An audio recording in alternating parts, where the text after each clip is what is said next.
প্রথমেই জানিয়ে দিব হাসিনার ডাকে সারা বাংলাদেশ জুড়ে ভোট বয়কট। রাষ্ট্রপতির নির্দেশে হাসিনাকে দেশে ফেরার নির্দেশ, ক্ষমতা হস্তান্তর। জানিয়ে দিব একে একে পালাচ্ছেন উপদেষ্টা, নির্বাচন বাতিল ভয়, দেশ ছাড়লেন সুদখোর ইউনুস।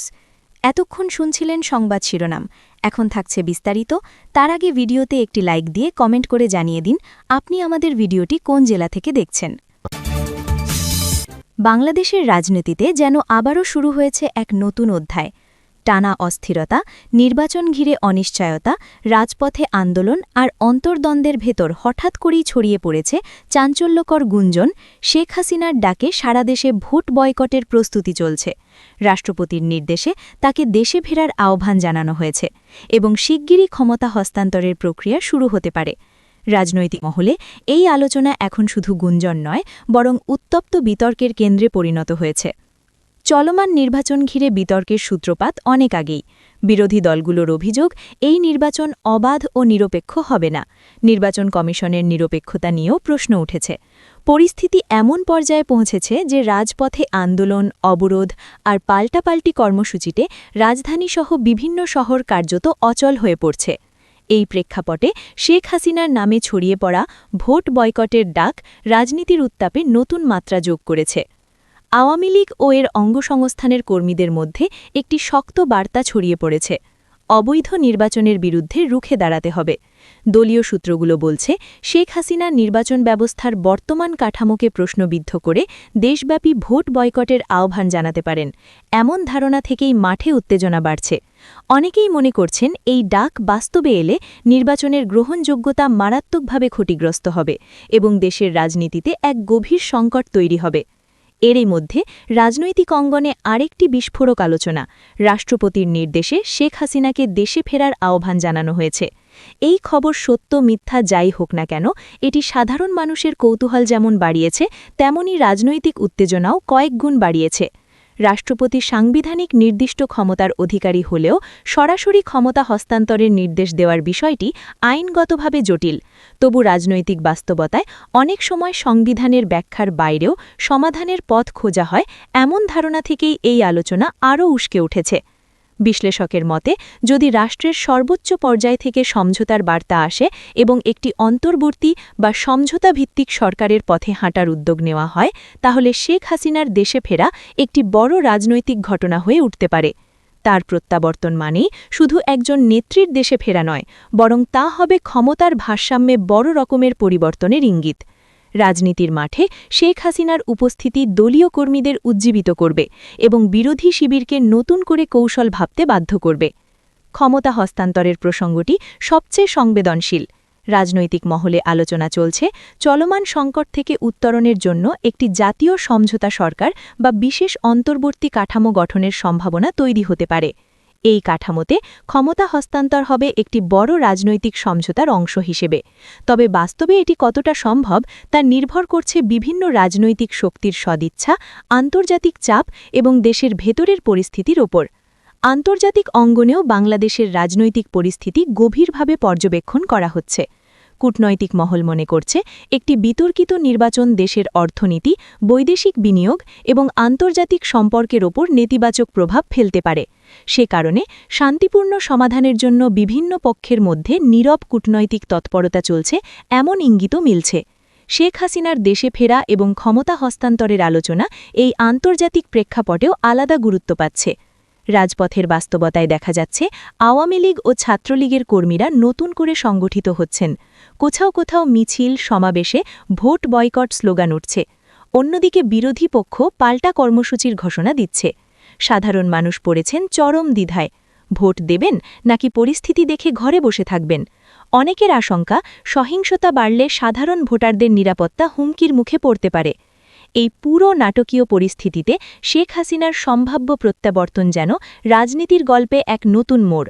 সমর্থকদের কাছে এটি নেত্রীর প্রত্যাবর্তন, আর বিরোধীদের কাছে এটি নতুন রাজনৈতিক চ্যালেঞ্জ। রাষ্ট্রপতির নির্দেশে দেশে ফেরা এবং ক্ষমতা হস্তান্তরের আলোচনা বাস্তব হোক বা কল্পনাপ্রসূত রাজনৈতিক গুঞ্জন, এই মুহূর্তে তার রাজনীতিকে আরও উত্তপ্ত করে তুলেছে। শেষ পর্যন্ত কি হবে?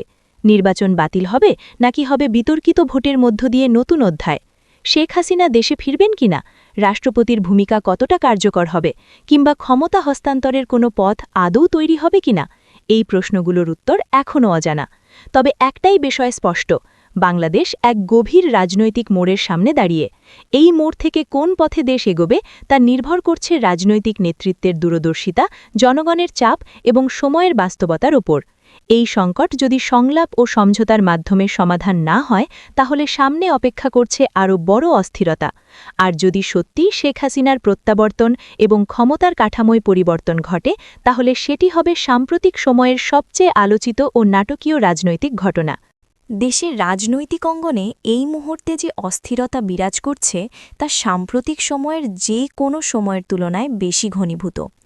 নির্বাচন ঘিরে অনিশ্চয়তা, রাজপথে তীব্র আন্দোলন, প্রশাসনের ভেতরে অস্বস্তি, সব মিলিয়ে রাষ্ট্রযন্ত্র যেন এক গভীর সংকটের মুখে দাঁড়িয়ে। এই প্রেক্ষাপটে রাজনৈতিক মহলে ছড়িয়ে পড়েছে চাঞ্চল্যকর আলোচনা। একে একে উপদেষ্টারা সরে যাচ্ছেন, নির্বাচন বাতিল হতে পারে এই আশঙ্কায় আতঙ্ক ছড়িয়ে পড়েছে, আর ডক্টর মোহাম্মদ ইউনুস দেশ ছাড়ার প্রস্তুতি নিচ্ছেন, এমন গুঞ্জন চারিদিকে ঘুরছে। এই গুঞ্জনের পেছনে রয়েছে একাধিক কারণ। প্রথমত, নির্বাচন ঘিরে সরকারের ভেতরে ঐক্যের অভাব স্পষ্ট হয়ে উঠেছে। বিভিন্ন উপদেষ্টার বক্তব্যে ভিন্নতা দেখা যাচ্ছে। কেউ বলছেন নির্বাচন যে কোনো মূল্যে হবে, কেউ আবার বলছেন পরিস্থিতি স্বাভাবিক না হলে নির্বাচন নিয়ে নতুন করে ভাবতে হবে। এই দ্বন্দ্বই রাজনৈতিক বিশ্লেষকদের চোখে উপদেষ্টাদের মধ্যে আস্থাহীনতার প্রতিফলন। ফলে একে একে পালাচ্ছেন ধরনের বক্তব্য মাঠে আরও উস্কে উঠছে। রাজপথের বাস্তবতায় আন্দোলনের চাপ বেড়েছে। রাজধানী থেকে শুরু করে বিভাগীয় শহরগুলোতে অবরোধ, মিছিল আর সংঘর্ষের খবর প্রতিদিনই শিরোনাম হচ্ছে। প্রশাসনের ওপরও চাপ বাড়ছে। অনেক উপদেষ্টা ও নীতি নির্ধারক নাকি ব্যক্তিগত নিরাপত্তা নিয়েও উদ্বিগ্ন, এমন কথাও শোনা যাচ্ছে রাজনৈতিক অন্দরমহলে। এই ভয় থেকেই দেশ ছাড়ার প্রস্তুতি সংক্রান্ত গুঞ্জনের জন্ম। ডক্টর ইউনুসকে কেন্দ্র করে বিতর্ক আরও তীব্র। সমর্থকদের চোখে তিনি সংকটকালে সমঝোতার প্রতীক, আর সমালোচকদের চোখে তিনি বর্তমান ব্যবস্থার দুর্বলতার প্রতিফলন।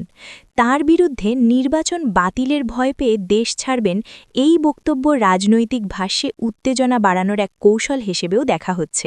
বাস্তবে তিনি কি করবেন তা জানা না গেলেও তার নাম জড়িয়ে এই ধরনের আলোচনা মাঠের উত্তাপ কয়েক গুণ বাড়িয়ে দিয়েছে। নির্বাচন বাতিলের প্রসঙ্গ সবচেয়ে সংবেদনশীল। রাজনৈতিক মহলে কেউ কেউ বলছেন পরিস্থিতি নিয়ন্ত্রণের বাইরে চলে গেলে নির্বাচন স্থগিত বা বাতিলের সিদ্ধান্ত আসতে পারে। আবার অনেকে বলছেন নির্বাচন বাতিল মানেই দেশকে আরও গভীর সংকটে ঠেলে দেওয়া। এই দুই বিপরীত অবস্থানের মাঝখানে দাঁড়িয়ে প্রশাসন ও উপদেষ্টা মণ্ডলী নাকি দিশেহারা। এখান থেকেই উপদেষ্টারা পালাচ্ছেন ধরনের নাটকীয় বয়ান তৈরি হচ্ছে। আন্তর্জাতিক অঙ্গনও নীরবে নজর রাখছে। কূটনৈতিক মহলে আলোচনা চলছে বাংলাদেশের রাজনৈতিক স্থিতিশীলতা আঞ্চলিক নিরাপত্তা ও অর্থনৈতিক স্বার্থের জন্য গুরুত্বপূর্ণ। কোনো অস্থিতিশীল পরিস্থিতিতে বড় ধরনের পরিবর্তন এলে তার প্রভাব পড়বে আন্তর্জাতিক সম্পর্কে। এই আন্তর্জাতিক চাপের কথাও নাকি নীতি নির্ধারকদের মধ্যে উদ্বেগ বাড়াচ্ছে। রাজনৈতিক কর্মীদের মধ্যে বিভ্রান্তি বাড়ছে। একদিকে শোনা যাচ্ছে নির্বাচন বাতিল হতে পারে, অন্যদিকে বলা হচ্ছে ভোট যে কোনো মূল্যে হবে। এই দ্বিধা সাধারণ ভোটারদের মনেও অনিশ্চয়তা তৈরি করেছে। অনেকেই ভাবছেন ভোট দিতে যাবেন নাকি পরিস্থিতি খারাপ হলে ঘরে থাকবেন। এই মনস্তাত্ত্বিক টানাপড়নই রাজনৈতিক সংকটকে আরও গভীর করছে। বিশ্লেষকদের মতে উপদেষ্টাদের মধ্যে মতপার্থক্য থাকাই স্বাভাবিক, কিন্তু তা যদি প্রকাশ্যে চলে আসে তাহলে সরকারের প্রতি আস্থা কমে যায়। একে একে পালাচ্ছেন ধরনের বয়ান আসলে এই আস্থাহীনতার রাজনৈতিক রূপক। এটি বাস্তব ঘটনা না হলেও জনমনে আতঙ্ক তৈরি করে এবং আন্দোলনকারীদের সাহস যোগায়। ফলে রাজনৈতিক মাঠে এই গুঞ্জন নিজেই এক ধরনের অস্ত্র হয়ে উঠছে। ডক্টর ইউনুসের দেশ ছাড়ার গুঞ্জন নিয়েও ভিন্ন মত রয়েছে। অনেকের মতে এটি সম্পূর্ণ রাজনৈতিক প্রচারণা, আবার কেউ কেউ মনে করেন সংকটের চাপে বড় নেতারা কখনো কখনো সাময়িকভাবে দেশের বাইরে যাওয়ার পথ খোঁজেন, এই বাস্তবতা থেকেই এমন আলোচনা জন্ম নেয়। সত্য মিথ্যার সীমারেখা এখানে খুবই অস্পষ্ট। এই সংকটময় পরিস্থিতিতে সবচেয়ে বড় প্রশ্ন, সমাধানের পথ কোথায়? সংলাপ ছাড়া কি এই উত্তেজনার অবসান সম্ভব? রাজনৈতিক দলগুলোর মধ্যে বিশ্বাসের সেতু তৈরি না হলে উপদেষ্টাদের ফাঁকা যাওয়া বা নির্বাচন বাতিলের গুঞ্জন সবই পরিস্থিতিকে আরও জটিল করবে। সাধারণ মানুষের প্রত্যাশা একটাই, সংঘাত নয়, শান্তিপূর্ণ সমাধান। শেষ পর্যন্ত নির্বাচন বাতিল হোক বা না হোক, উপদেষ্টারা থাকুন বা না থাকুন, ড. ইউনূস দেশ ছাড়ুন বা দেশে থাকুন, এই মুহূর্তে সবচেয়ে জরুরি বিষয় হল রাজনৈতিক স্থিতিশীলতা ফিরিয়ে আনা। কারণ স্থিতিশীলতা ছাড়া গণতন্ত্রের কোনো অর্থ নেই, আর স্থিতিশীলতা ফিরবে কেবল তখনই যখন রাজনৈতিক শক্তিগুলো দায়িত্বশীল আচরণ করবে এবং জনগণের আস্থা ফিরিয়ে আনতে পারবে।